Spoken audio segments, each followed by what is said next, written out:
Olá, você está no Nerd Channel, eu sou o Hollywood, sejam bem-vindos. E, novamente, vai ter som de fundo.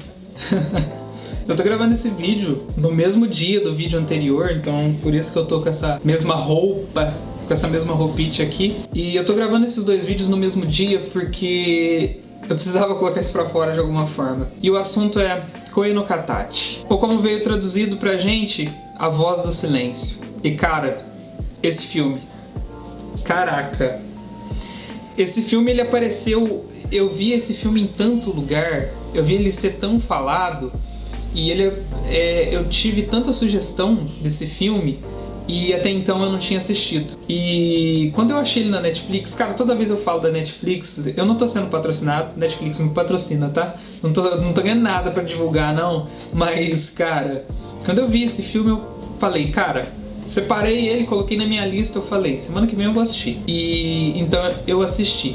Quando eu li a sinopse dele, eu falei, esse anime, ele vai ter muita coisa pra dizer. Eu vou ter que assistir ele preparado. Por isso que eu falei, eu vou assistir ele num dia em que eu tô mais tranquilo. E foi exatamente o que eu fiz. Eu fui assistir ele na madrugada, tudo no silêncio e tal, para que eu prestasse bem atenção nele. Ele me surpreendeu demais. E a adaptação em anime foi produzida pela Kyoto Animation, dirigido por Naoko Yamada e escrito por Reiko Yoshida. E essa animação ela é uma adaptação do mangá, né, Koe no Katachi. E o que eu ouvi dizer é que eu não li o mangá, eu só assisti a animação e que eu já quero muito ler esse mangá, cara. E vai com o barulho mesmo, fazer o quê? E como que esse anime, ele se comunica emocionalmente com a gente de uma certa forma, nos assuntos que ele trata, a forma com que é abordado ali, porque que automaticamente ele é uma coisa que você vai assistir dificilmente aquilo você vai esquecer logo em seguida. Ele te coloca a pensar nos assuntos e tudo aquilo que a pauta que é levantado dentro do filme. A Voz do Silêncio, ela é uma história de uma garota que ela é deficiente auditiva, ela não ouve, e que ela é transferida para uma nova escola e que você tá indo para um universo novo, para um lugar novo, aquilo é novidade para as pessoas não ter que lidar com aquilo que elas não entendem, com a deficiência dela, a maneira com que dela interagir é diferente, e aquilo, a quebra de padrão, a estranheza que isso causa. Você está acostumado com certos padrões e quando você vê um padrão que é diferente daquilo, aquilo quebra a sua rotina de certa forma, te causando uma insegurança, um medo dessa quebra de padrão e como que as pessoas reagem a isso. Mas enfim, deixa eu começar desde o começo, porque senão eu acabo transcendendo das minhas ideias e não explico nada. Koe no Katachi, a princípio, ela mostra uma história de bullying. A garota, que é deficiente auditiva, que vai para uma nova escola e lá ela acaba sofrendo bullying por um garoto que não conseguia entender. De certa forma, ele achava estranho o fato dela não conseguir falar direito, o fato dela não conseguir ouvir, não se comunicar da mesma forma com que ele estava acostumado. De certa forma a gente coloca como aquilo ser a normalidade. E toda vez que algo diferente, algo novo, algo que diverge desse padrão que a gente está acostumado chega na vida da gente, aquilo dá uma quebra de rotina, uma quebra de padrão, porque você está de certa forma acostumado com um certo padrão e quando vem uma pessoa diferente daquilo que você está acostumado, aquilo causa uma estranheza e muitas das vezes cada pessoa reage de uma forma, mas isso de certa forma causa um certo distanciamento, uma certa repulsa por parte da gente, porque a gente tem medo. O ser humano ele tem medo daquilo que ele não compreende, aquilo que ele não entende a princípio. Aquilo causa uma estranheza, que causa medo na gente. E foi mais ou menos isso que acontece com esse menino e de certa forma essa personagem ela sofre agressões por parte desse menino e que no presente a gente vê ele de uma forma diferente e buscando uma certa redenção. Só que, claro que não é tão simples assim, tem muito mais camadas, mas que para ficar bem claro, vou começar do início. E o mais interessante é que a gente vê toda a perspectiva da narrativa, da história, pela visão do agressor e não da vítima. Mas partindo pro princípio, a garota deficiente audiovisual, ela se chama Nishimiya, e quando ela é apresentada, os colegas já notam essa diferença quando ela é apresentada, que ela é surda. E então, para se comunicar, para fazer amigos, ela tem um caderninho lá, e que ela escreve no caderno, fala para quem quiser conversar com ela e tal, que para facilitar a comunicação deles, eles vão se comunicar por aquele caderno. A princípio, aquilo é uma novidade, porque principalmente na perspectiva de uma criança, você vê algo que é diferente, aquilo para você é atrativo, é algo que é totalmente diferente daquilo que você está acostumado, que você está habituado. Então, ela vira meio que o centro das atenções e as meninas se aproximam, acham interessante aquela coisa do caderno, começa a falar com ela através do caderno. E a gente tem o personagem principal, que é o Ishida. O Ishida é um menino que ele se dá muito bem com os amigos dele, e ele é um menino que, o que eu vejo dele é que ele é meio entediado com as coisas, e por isso ele gosta de pregar peças, sacanear os amigos ali, os amigos se sacaneiam também, mas que de certa forma ninguém fica bravo com aquilo, eles estão acostumados a um sacanear o outro, fazer as brincadeirinhas ali e tal, algumas de teor um pouco mais pesados e tudo, mas que de certa forma eles estão dentro da bolha deles, e aquela é a relação que ele tem, a socialização que eles têm com os seus amigos é essa. E uma das primeiras meninas a se aproximar da Nishimiya é uma garota chamada Ueno. Ela é uma das amigas próximas do Ishida, e que ela é uma das primeiras a se aproximar da Nishimiya, e é justamente uma das primeiras a começar a achar estranho, porque junto com a novidade da Nishimiya não ser uma deficiente auditiva e tal, veio com algumas coisas que deveriam ser mudadas para se adaptar a ela, como por exemplo a questão da comunicação, de ela comunicar através do caderno e não conseguir falar, não conseguir, na aula de canto, não conseguir a performance de entrar no tempo certo ou qualquer coisa do tipo. E principalmente coisas como inclusão, como a aula, como eles teriam que ter aula de sinais para ela se sentir mais à vontade, para eles conseguirem se comunicar com ela através de sinais, mas que aquilo é algo que tá tirando eles da rotina, daquilo que ele está habituado, para tentar se encaixar com ela. E tipo, ela é a aluna nova, o sentimento é meio que ela que tá chegando, por que ela não consegue se adaptar com a gente que tem que se adaptar com ela. É quando começa a causar essa certa estranheza. E quando o Ishida vê que uma das pessoas que está incomodado, uma das meninas que está incomodado com essa questão é a Ueno, que é uma amiga dele, ele que é um menino que já está acostumado a ficar pregando peças e fazer brincadeiras de mau gosto, meio que aí que tudo começa.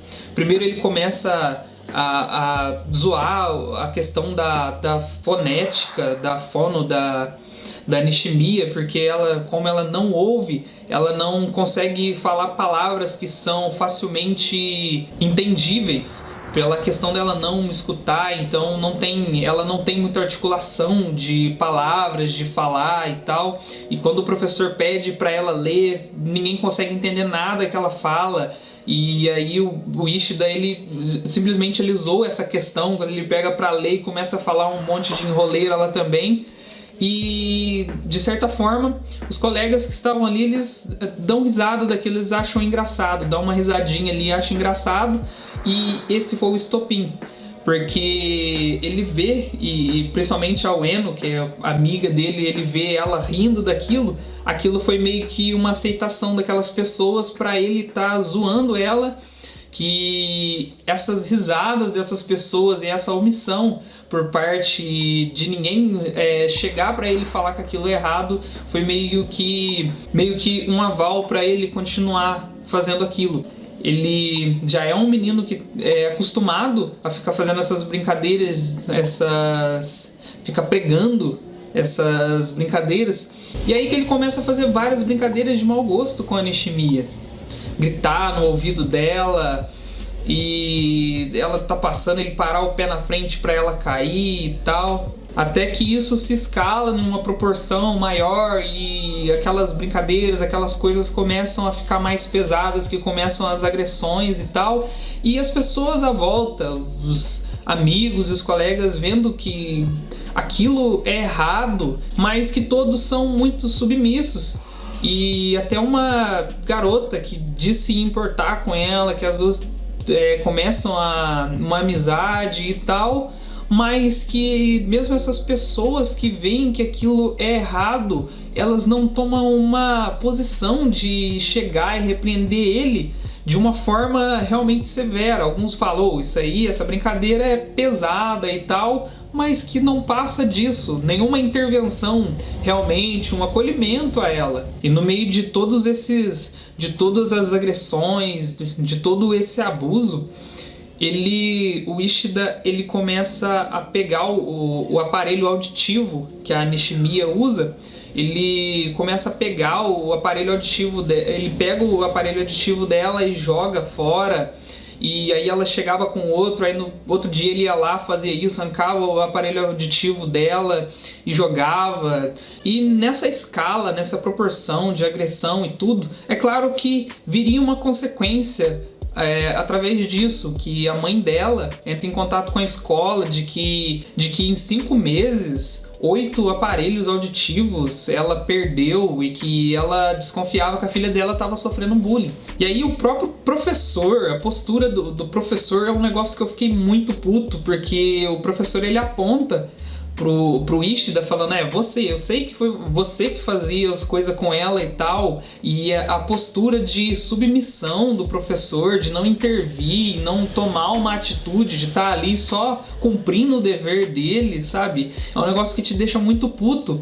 E essa coisa dele apontar o Ishida como um culpado, aquilo deu meio que o aval para as outras pessoas, aqueles também que eram cúmplices, aqueles que eram omissos de certa forma também, que podia ter feito alguma coisa e não fez, e aqueles que eram cúmplices, que também empregava peças nela, tirou o corpo fora e apontou o dedo pro Ishida também, falando, você é o culpado.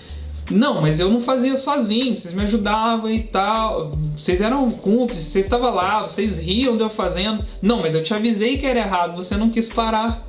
E aí que entra a parte muito interessante dessa história.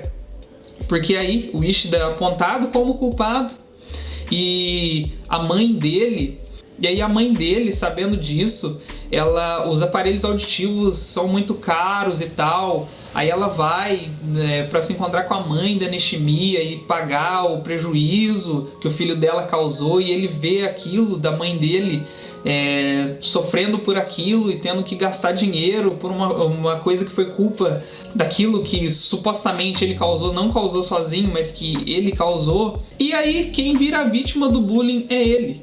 E de todas as formas, as agressões que ele fazia com a Nishimiya, os próprios colegas começam a fazer da mesma forma e até de forma pior do que a que ele fazia com ela. Eu sei que muitos podem falar, mas isso aí é meio que o karma, é a justiça, agindo, colocando em prática aquilo que ele fez, as ações dele voltando para ele. Só que não, ele começa a sofrer o bullying, a ser agredido por aquelas próprias pessoas que estavam junto com ele e quando ele cometia as agressões, aquelas mesmas pessoas que eram cúmplices, aquelas mesmas pessoas que estavam com ele quando ele cometia os atos de repúdio à menina, que de certa forma se achava acima daquela situação e punir ele. E como que isso, o impacto que isso causou na vida dele a partir daquele momento. E então a trama ela segue já há alguns anos, eles mais velho, que é o atual presente, né? De o Ishida já mais velho, ele se isolou completamente das pessoas, não se socializa mais com as pessoas, ele se fechou completamente depois desses acontecidos, porque ele se sente muito culpado pelo que aconteceu, ele sente um remorso muito grande, e que a forma com que ele conservou as pessoas, sendo a postura que ele tomou foi quase de alguém surdo, porque eu gosto muito das metáforas visuais que a animação ela coloca, como ele tapando os ouvidos, ele cercado de pessoas e ele tapando os ouvidos para não ouvir, sabe, as pessoas à volta, e ele não consegue encarar mais as pessoas de frente. Ele não consegue encarar as pessoas, ele tomou uma postura completamente sozinho, ele se reprimiu, ele não tem nenhum amigo, ele seguiu sozinho. E é muito legal aquela metáfora visual do X no rosto das pessoas à volta dele, aquela simbologia de ele não conseguir olhar na face das pessoas. E, cara, é sensacional. E como que no presente o anime parte mostrando a vida do Ishida, como que o impacto que aquilo causou para ele, como que ele segue sozinho e como não tendo nenhum amigo, como que aquilo colocou ele tem muito tempo para ficar com ele mesmo e pensar nas ações dele, como ele se sente culpado, como que ele sente, como que ele pensa na Nishimiya. E o anime já começa de uma forma muito forte, porque ele trabalhando e devolvendo o dinheiro que a mãe dele gastou com os aparelhos auditivos, né, que ele jogou fora da menina, que a mãe dele teve que passar o dinheiro para a mãe dela, e ele conseguindo esse dinheiro, ele deixando para a mãe dele, e ele indo a caminho do suicídio. Ele pensou em se suicidar, ele simplesmente reprimiu todo aquele sentimento e aquela culpa, e por um acaso ele acaba encontrando a Nishimiya de novo. É interessante que ele vai tentar falar com ela, a gente vê que ele aprendeu a linguagem de sinais, então ele se comunica, ele consegue se comunicar com ela através dos sinais. E quando ele reencontra com ela, primeiro ela fica meio assustada e tal, mas que eles conseguem dialogar, e que a gente vê por parte dela que, de certa forma, de tudo aquilo que ela sofreu e tal, ela não guarda mágoa. Mas a princípio desde sempre a gente vê que ela, no final das contas, ela só queria ser amiga dele. E isso realmente, ela queria ser amiga dele, ela gesticulava que daquelas pessoas todas da escola, do abuso que ela sofreu e tal, ela só queria ser amigo de todo mundo. E você vê que ela tem uma personalidade, a gente conclui que ela tem uma personalidade acolhedora e que não guarda mágoas, mas dado o desenrolar do filme, a gente vê que é muito mais complexo que isso, tem muito mais camadas que isso, tem mais nuances do que isso, que essa forma dela ser de cabeça erguida, ela sempre com o sorriso e tal, é meio que uma forma de autodefesa, porque a gente consegue se projetar no quanto que essa menina ela sofre, e o quanto que ela sofreu não só por essa questão do bullying, mas como que é difícil para ela no dia a dia, como que para ela também é difícil ela ter que lidar com essa deficiência dela. De certa forma, ela tem que conviver com aquilo e se acostumar com a questão da deficiência dela, mas que para ela isso é um incômodo, sim, para ela. Algo bem interessante agora que eu já falei desse contexto dela, dessa personalidade dela e tal, é que quando o Ishida começa a sofrer as agressões, ela é totalmente contra, ela não acha justo aquilo. E quando eles rabiscam a carteira dele, igual ele fazia com ela, tem uma certa cena em que ele chega na sala e ela tá limpando a carteira dele para tirar aqueles rabiscos e tal, aquelas coisas horríveis que o pessoal escreveu. E o Ishida simplesmente ele não entende, ele acha que por que ela tá fazendo aquilo, por que ela tá tentando se passar que é boazinha e tudo. Mas dado os fatos do anime, a gente consegue perceber que ela, de certa forma, ela se sente culpada. Ela carrega uma culpa muito grande, porque na cabeça dela é difícil ela lidar com essa doença dela. É difícil ela lidar com essa deficiência dela, e que ela se sente culpada porque se não fosse por ela, aquilo não tinha acontecido. E isso é como que as coisas, a progressão de tudo vai se escalonando de uma certa forma, vai tomando uma proporção ainda maior, como que o universo de cada um ele vai afetando o coletivo. E mesmo quando o Ishida encontra ela já maior, a intenção dele não é simplesmente de tentar entender ela, mas sim porque ele se sente culpado e ele quer pedir desculpas para ela pelo mal que ele causou de uma forma mais superficial, e ele quer se desculpar com ela, passar o dinheiro que a mãe dele gastou para pagar o prejuízo dos aparelhos auditivos que ele causou.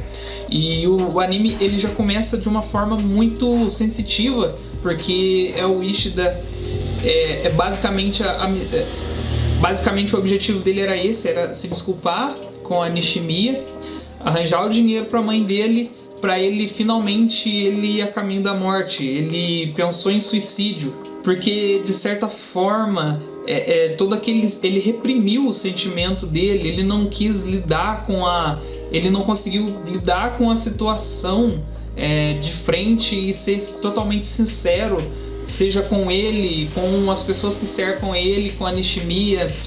E por isso, por essa questão os problemas dessa escala que foi se acumulando e tal, ele só queria fazer, de certa forma, ele colocando essas coisas em dias, ele poderia morrer em paz, porque de certa forma ele estaria sanando essa dívida. Mas, cara, esse anime, ao conversar, e mais que os dias vão se passando e ele vai conversando com a Nishimiya, ele quer conversar com ela todos os dias, que ele, de certa forma, ele quer virar amigo dela, ele quer se aproximar dela porque ele quer cumprir esse objetivo, ele quer se desculpar com ela. Mas o ponto muito interessante desse filme é que ele não é só uma simples história de bullying. A princípio, o bullying é a vertente mais importante do início da história, porque é a partir dele que todas as várias ações e reações que vêm acontecer depois é a partir do que aquilo causou. Mas esse filme ele é muito mais do que isso. Ele é mais do que um simples romance de que alguém que cometeu várias agressões com uma pessoa e depois ele quer buscar redenção e se desculpar com ela e os dois vai começar um romance. Ele é muito mais do que isso. Ele é mais sobre as relações interpessoais e principalmente dos sentimentos e como a gente se expressa e como que a nossa expressão, como que ela interage com as pessoas que está dentro do nosso convívio e como que a minha relação com uma pessoa e daquela pessoa com mais outra e a nossa relação entre nós três que tem a relação com outras pessoas, como que isso interfere no coletivo e como que às vezes todas a nossa falta de expressão, a nossa falta de diálogo, de entendimento, como que ela acarreta em reações que vão se escalando de certa forma, que vai afetando pessoas. E cara, esse anime, ele é incrível.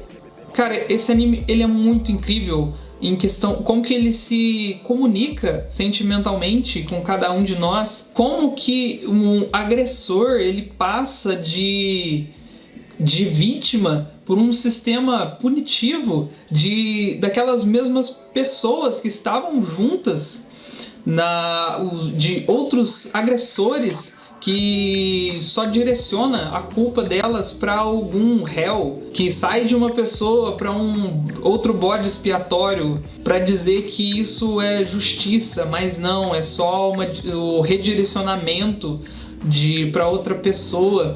E como que essa analogia de a voz do silêncio, ela tá mais ligada, ela tá totalmente ligada a como que a falta de expressão, a falta de ação da gente às vezes, o como que ela interfere de uma certa forma tão grande, seja o Ishida que supriu seus sentimentos e tudo aquilo que ele sentia e acarretou de uma certa forma que ele não consegue, que ele se isolou das pessoas, ele se reprimiu, seja a Nishimiya que desde o início sempre fez isso, sempre reprimiu os sentimentos, ela não só a expressão verbal que eu falo, mas de certa forma nos gestos, nas ações dela, ela sempre guardar aquilo, ela não gostar de si mesma, ela se sentir culpada pelo sofrimento das outras pessoas que estavam, das outras pessoas à volta dela.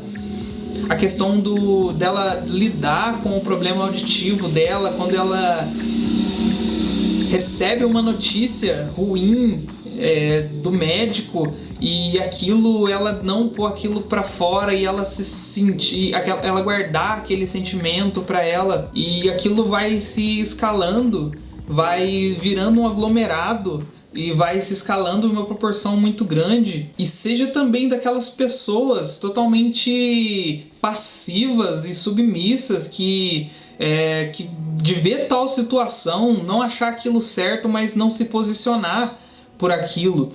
Seja a amiga, aquela que se diz amiga, que está próxima, que vê aquilo tá sendo cruel e errado, mas que não tem voz para tomar uma posição e falar que aquilo é errado, se posicionar e acolher. Seja da menina que se diz a politicamente correta, que é a perfeitinha, que é a líder, a famosa líder da classe, que se diz que aquilo é errado, mas que quando é feito tal brincadeira de mau gosto, ela dá risada, mas se perguntar para ela, ela não participou daquilo, que vai negar isso e falar que não tem culpa. Ou seja, da Ueno, que essa sim, ela admite que ela tem raiva, que ela tem ódio dessa menina, porque ela chegou e quebrou toda a rotina deles, aquilo que eles estavam acostumados. E a Nishimiya, de certa forma, que fala que o Ishida só aconteceu tudo aquilo com ele por causa dela, o que só aumenta a culpa da Nishimiya. E como que todas as pessoas, elas só direcionam a culpa, elas jogam para outra pessoa, mas que elas não admitem, mas que elas não conseguem enxergar a própria culpa. Não é nem que ela não admite, mas são pessoas que elas não conseguem enxergar a própria culpa, só conseguem olhar para si mesmo e não conseguem olhar, entender o próximo e nem se entender, justamente porque não entende o que está à volta, não entende o próximo, não consegue se entender também e ver que o Ishida ele não errou sozinho e que ele não teve culpa sozinho. E essa questão da submissão dos personagens e a falta de diálogo, de entendimento, tudo o contexto da voz do silêncio. E a Nishimiya, em um certo período em que parece que tudo estava bem com a família dela e com o Ishida também, e mesmo assim ela tenta se matar, porque foi um acumulativo tão grande de coisas, de sentimentos presos e coisas mal resolvidas, que mesmo de certa de certa forma que tudo tá indo bem, ela mesmo assim ela tenta se matar porque dentro dela aquilo tá uma bagunça, ela não é uma somântica muito grande de sentimentos e problemas que foi virando uma bola de neve. Por mais que parece que a obra ela se propõe a trazer uma história a respeito de bullying e coisa e tal, mas o principal de tudo são os próprios personagens, aqueles que são mais secundários, aqueles que são mais secundários, que são mais submissos e tal, são mais contidos, mas que é através deles que a história se desenrola, com esse emaranhado, essa relação em cadeia que foi causando como que a ação ou a falta de ação, na verdade, de cada um, como que ela se escalou no coletivo e virou aquele efeito, como que virou aquela teia, sabe? E eu acho muito interessante a metáfora visual, as metáforas visuais que a animação ela tem, como aquela questão do X no rosto das pessoas na perspectiva do Ishida, ele andando de cabeça baixa e não conseguindo olhar no rosto das pessoas, aquele X no rosto das pessoas, e desde a metáfora de várias vezes ao decorrer do filme, que é um simbolismo de uma gota caindo e ela se expandindo, assim como se estivesse caindo numa água, e aquele efeito de expansão, que isso é uma metáfora de que como cada ação de cada personagem ali, cada expressão que vai ao decorrer, como que cada uma dessas expressões, como que ela tem ela tem uma reação, como que aquilo tem uma certa relevância dentro daquela trama, e seja para mal ou seja para ruim. E quando o Ishida ele finalmente consegue resolver, entender a si mesmo, e que ele consegue olhar para as pessoas e aquele X caindo do rosto das pessoas e mostrando a face de todo mundo, aquilo é uma metáfora visual que é magnífica, ela é muito interessante. Aquela alusão de que você olhar à sua volta, porque ele estava olhando só para baixo, para o chão, e que você olhar aquilo que está ao seu redor, você conseguir entender o outro, aquilo que está à sua volta, aquele que está à sua frente, aquele que está à sua volta, que é o principal caminho para você se entender, para você se aceitar. E até uma coisa muito interessante também da própria a Yuzuru, que é a irmã mais nova da Nishimiya, que é uma personagem que tem meio que um certo conflito de gênero, que eu não vou entrar em debate aqui, mas que eu acho muito interessante quando a avó da Nishimiya ela fala que para Yuzuru que ela precisa primeiro se entender, ela precisa se descobrir, ela precisa se entender para conseguir entender a irmã dela. É uma cena que ficou muito marcada pra mim também, que eu achei muito interessante. Caramba, meu. Caraca, meu. Como que esse anime, ele se comunica.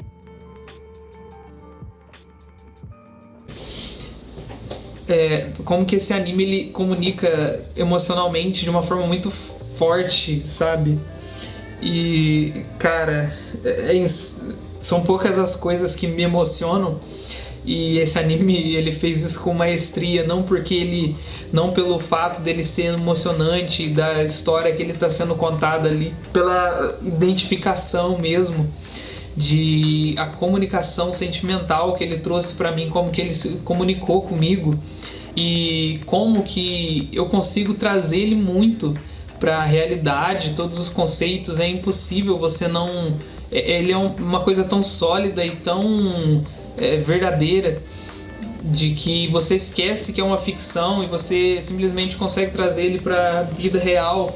E enquanto eu assistia Depois, quando eu fui dormir, a primeira coisa que vinha, uma das coisas que veio na minha cabeça é tipo, caraca, mano, isso pode muito estar acontecendo, uma situação parecida pode muito estar acontecendo em algum lugar no mundo, sabe? E, cara, isso é muito doido. Ai, caraca, acho que eu me emocionei um pouco. E é isso, espero muito que você tenha gostado desse vídeo. Se sim, não esqueça de deixar o seu gostei, pois isso ajuda muito. Inscreva-se no canal se ainda não for inscrito, deixe seus comentários, sugestões, opiniões. Me siga nas minhas redes sociais, que vão estar todas na descrição. Compartilhe esse vídeo para quem você acha que pode gostar desse tipo de conteúdo. Deixe seus comentários, o que você, se você assistiu Koe no Katachi e o que você achou, qual que é a sua visão sobre esse anime, no que ele mais implicou em você, qual que é a sua análise, deixe seus comentários aí. E é isso por hoje. E por hoje é isso. Muito obrigado pelo seu acesso e até mais.